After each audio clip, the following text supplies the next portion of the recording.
Kan kalau lagi terpuruk gitu ya, lagi bener-bener gagal gitu, bahwa perubahan itu kan nggak mungkin datang dari luar gitu ya. Mau 1000 orang yang narik kita atau yang ngedorong kita, tapi kitanya nggak mau, ya nggak akan juga berubah gitu.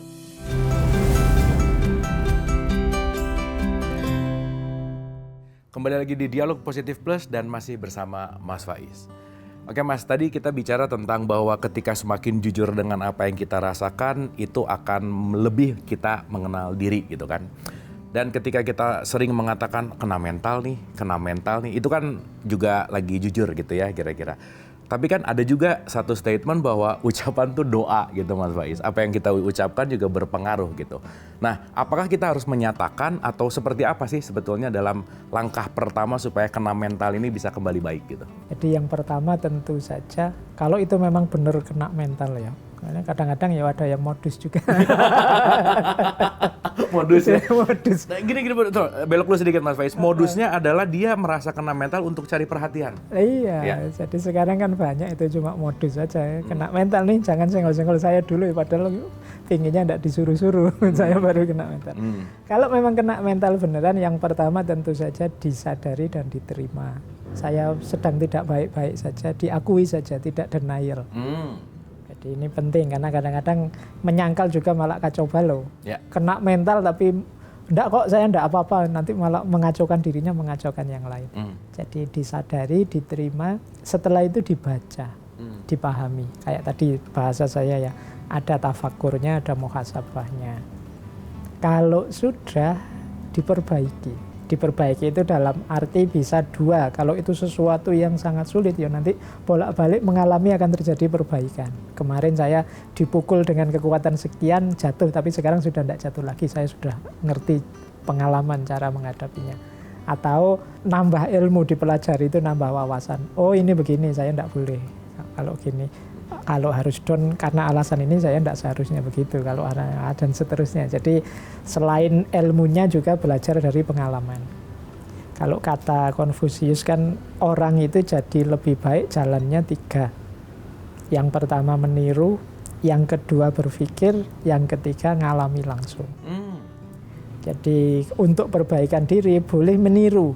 Meniru itu Pak saya sulit, saya tafakur sendiri, muhasabah sendiri, tidak ketemu-ketemu. Mungkin karena cara berpikirnya terbatas. Tiru saja orang-orang baik. Sering-sering membaca mungkin kisah-kisah biografi orang-orang utama, orang-orang unggul. Wah, tokoh ini misalnya pahlawan ini kalau dia kena mental dan cengeng, itu tidak jadi berjuang dia. Misalnya begitu.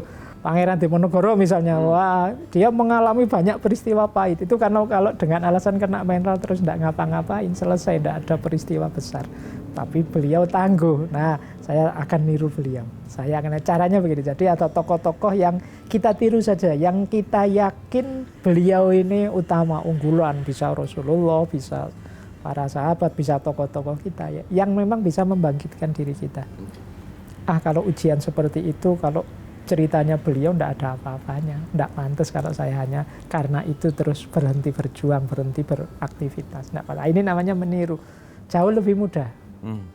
Ya memang kalau kuat bisa ya berpikir sendiri kayak tadi tafakur muhasabah. Kalau ini memang perlu belajar karena kadang-kadang orang itu berpikir tentang dirinya, tentang sekelilingnya itu agak berat, perlu latihan-latihan cara berpikir. Ada lagi yang ketiga, kalau ini agak pahit dari pengalaman. Ketika tambah banyak pengalaman, tambah tangguh kita. Tapi cuma kan nunggu dapat pengalaman ini kan ya pahit. Nunggu bolak-balik, kena mental baru terus jadi kuat, itu kan tidak enak. Jadi ya yang enak ya kita tiru saja tokoh-tokoh, kita tiru orang-orang besar, orang-orang utama yang dari mereka kita terus jadi tangguh. Ujian kayak gini tidak ada apa-apanya lah dibanding beliau, saya harus bangkit ini.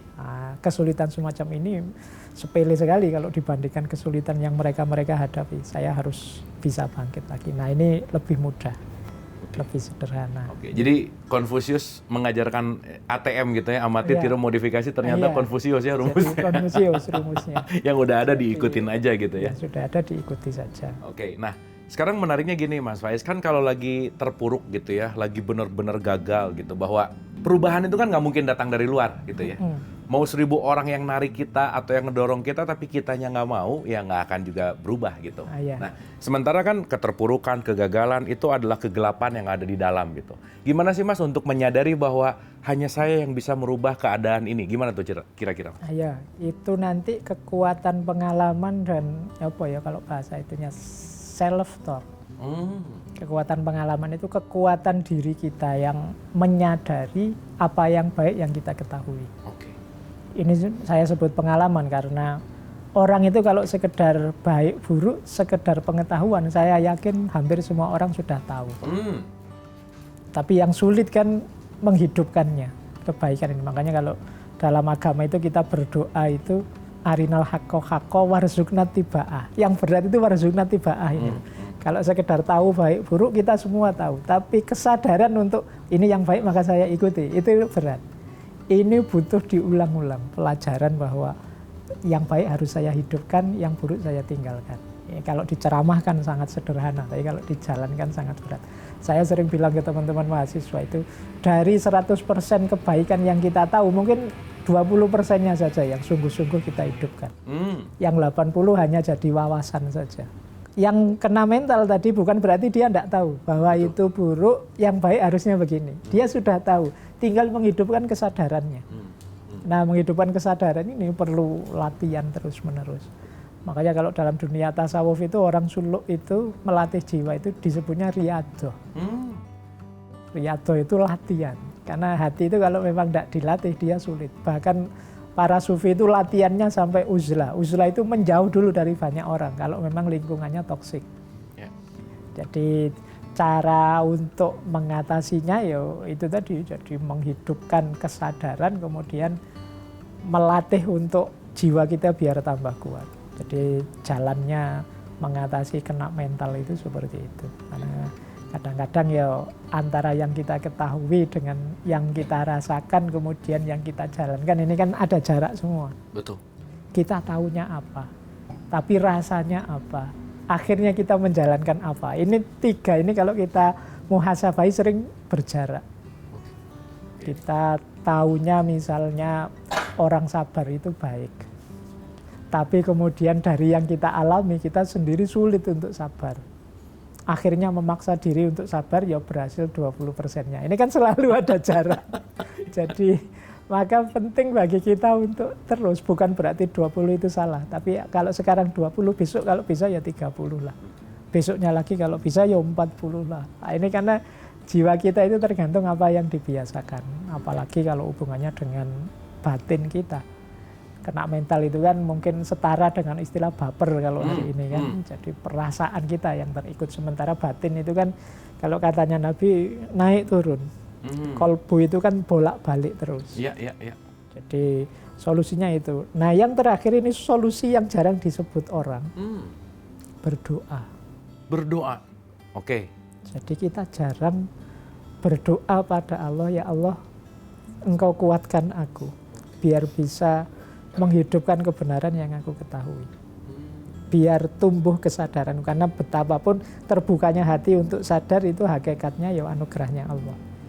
Mungkin doa tuh lebih banyak kepengen kali ya Mas Faiz ya? Iya. Keinginan, apa yang dipengenin, apa dan seterusnya gitu ya? Berdoa saja pada Allah, ya Allah.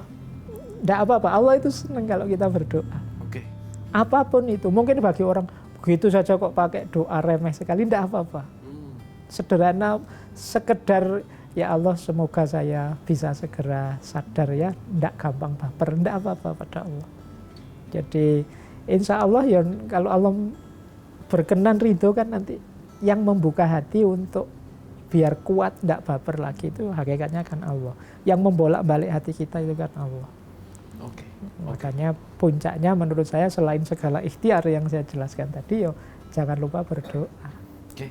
Poinnya di doa itu tadi yang kadang-kadang kita lupa. Iya, kita lupa dengan itu. Terima kasih Mas Faiz dan kita akan bahas bahwa gimana sih membangun sifat positif dalam kena mental ini. Kita akan bahas setelah yang satu ini.